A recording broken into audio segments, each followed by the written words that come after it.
Shalom, friends.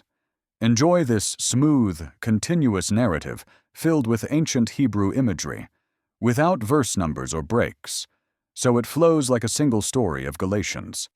We intentionally left key Hebrew words untranslated to preserve the meaning. Please see our verse-by-verse rendering for more clarity. With that said, let's pick up where we left off. But when Cephas came to Antioch, I stood against him face to face, because he had stepped off the straight path.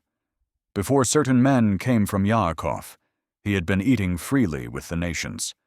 But when they arrived, he pulled back and separated himself, fearing those of the circumcision. The rest of the Yehudi believers joined him in this hypocrisy. Even Barnabas was swept along by it. When I saw they were not walking straight with the truth of the Besorah, I said to Cephas before them all, "If you, though a Yehudi, have been living like the nations and not like the Yehudim, how can you now press the nations to live like Yehudim? We ourselves are born as Yehudim, not outsiders from the nations. Yet we know this: a man is not declared righteous by works of Torah, but through trust in Yeshua, the Anointed King. Even we have placed our trust in him, so that we might be declared righteous by that trust, and not by works of Torah. For by works of Torah no basar will ever be made righteous. But if, while seeking to be made righteous in the Anointed, we are still found wandering, does that make him a servant of Chata? Never. For if I rebuild the walls I once tore down, then I prove myself the transgressor. Through Torah itself I died to Torah, so that I might live to Elohim. I have been fastened to the execution stake together with the Anointed, yet I live. And yet, not I alone, it is the Anointed who lives within me. The life I now walk out in this body of basar, I live by steadfast trust in the Son of Elohim, who loved me and laid himself down for me. I will not set aside the favor of Elohim, for if righteousness could be gained through Torah, then the Anointed's death would have been for nothing.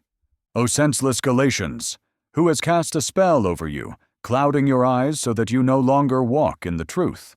Was not Yeshua the Anointed King painted clearly before you, as if fastened to the execution stake among you? This is what I want to know. Did you receive the Ruach, the living breath of Elohim, through works of Torah, or through hearing the message with trust? Are you so blind? Having begun with the breath of the Ruach, will you now try to finish by the strength of basar? Have you endured so much hardship for nothing, if indeed it turns out to be for nothing? Does the one who pours out the Ruach among you and works mighty deeds in your midst do so because of Torah works, or because you heard and trusted? Remember Avraham. He put his trust in Elohim, and it was counted to him as tzedakah. So know this: those who walk in trust are the true sons of Avraham.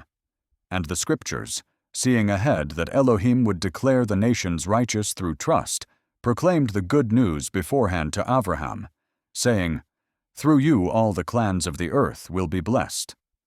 Therefore, those who walk in trust share in bleshetag, together with Avraham, the man of trust. But those who rely on Torah works are under a curse, for it is written, "Cursed is everyone who does not continue in all that is written in the scroll of the Torah. To do it, it is clear that no one is declared righteous before Elohim by Torah. For the word says, 'The righteous one will live by trust.' The Torah is not grounded in trust, but says, 'The one who does these things will live by them.'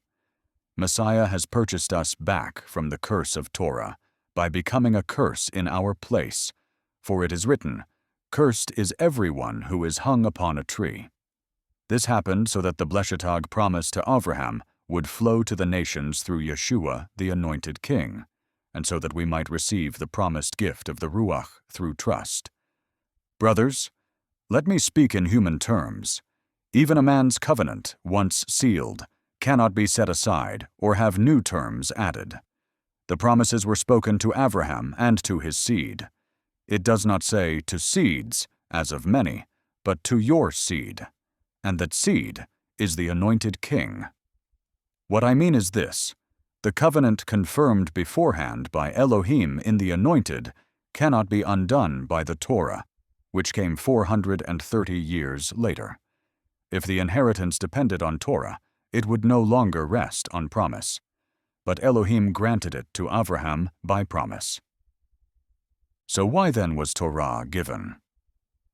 It was added because of transgressions, set in place until the seed would come, the one to whom the promise was spoken.